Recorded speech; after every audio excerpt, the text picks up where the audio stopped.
First, I've got to thank Jake Smith for really holding down the fort while I've been away on vacation. For most of you, you're probably wondering why I would take a vacation in the middle of October, but I have to burn up a lot of time before the end of the year. And so there was an opportunity to take a week after my birthday, and I decided to go do some sightseeing in neighboring Oregon State, or just Oregon if you like. Oregon is one of those places in America that I would best describe as schizophrenic. Along the coasts, Portland and some of the cities like Eugene and Salem are very, very liberal. But the rest of the state, once you cross the Cascades, it's an entirely different animal. Now, I was overnighting in Bend. Bend is an interior city, and it is becoming far more liberal as the day goes on. Now it's a population over 100,000, is overcrowded. It appears the liberal government in the city has been trying to control the flow of traffic so they can have a sustainable city. That is where people get on a bus or they walk and they do those things. You hear that all the time. It's all out of the old Agenda 21, which has been updated now. But sustainable cities, that's one of the euphemisms that you hear for that. So downtown, you'll have traffic circle after traffic circle. They call them rotaries there. Circle after circle after circle, and you've got speed limits in many, many neighborhoods of just 20 miles per hour. All of this has resulted in just one great big cluster when it comes to traffic jams, which I happen to get into a couple of them during noon hour one day and another day during rush hour. And let me just put it this way. The Boise metropolitan area is a much bigger metro, but it has nowhere near the problems with traffic because they have more highways. So what they've done in Oregon, and this is soft coercion to try to get people to take the bus or get them to get out and do more walking and live downtown. But it doesn't work. The only way to make it work is to move from a soft coercion into a totalitarian system. And let's be honest, we're going to learn a lot about what that's like come November 3rd. People either going to say no to the whole idea or they're going to say, well, we might as well give it a try. Even though the evidence of where it's been tried around the world and even here in this country, places like California, Oregon, at least coastal Oregon, coastal Washington state, has been a miserable failure.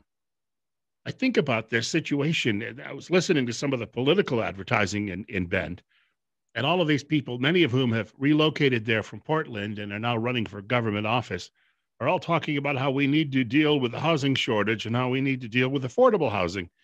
Well, you just brought all the problems from where you lived with you and instituted the same control grid and yet expected some other outcome. Now, as an aside to this, you're looking at a lot of pictures of Donald Trump campaign signs and flags.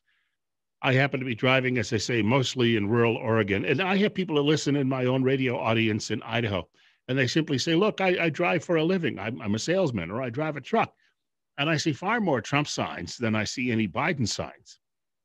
The thing is, I could drive for hours on end in rural Oregon, sometimes not even see another human being. And see, this is what we've got to remember. The big cities, which are heavily Democrat, have huge populations, even though you might be able to drive from Baker, Oregon to Bend, Oregon, and in that 4-hour drive, never see a Joe Biden sign. Doesn't mean there's a lot of people out there that are going to be voting for Donald Trump in sheer numbers. Maybe all of rural Oregon will vote for Donald Trump. But the question is, will it be enough to counter what happens in the urban areas? That's the rub. And we have that in Idaho as well. So you've got to remember, just because you see a picture of a great big city and think, that probably is crowded. Well, it is crowded, and it is crowded with a lot of people who supposedly are angry because they didn't get their way 4 years ago, and they're going to take it out on the rest of us. We've come a long way from the days when people used to look at working Americans and think that we were noble. Now they look at us and they think that we're deplorable and that we've made our own beds and that we deserve everything we get. But I will say this, it was heartening driving along all of these roads and seeing all of these Trump signs because it does tell us one thing. In the event that the totalitarians, the Democrats, do take over and they move into next year and they decide they're going to put down this control grid nationwide, I don't know that it's going to be very effective out in rural America. And I really believe that the two sides, that there's no going back together anymore. Irreconcilable differences, that's what it's called, right? And we've been spinning out of control that way, 25, 30 years now. We've got nothing in common with those people on the coasts. Let me repeat that. We've got nothing in common with them. And maybe it's time we just decided we've got to go a different direction. And I don't think they'll stop us. Oh, in 10 years, they'll be back begging us for some resources. But hey, those are the breaks. When you make your bed, you got to lie in it. Remember, if you like our videos, you can click on the subscribe button at the top of the page. I think it's top right-hand corner.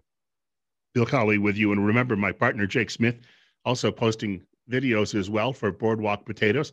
And if you've got any questions or comments, leave those in the comments section below.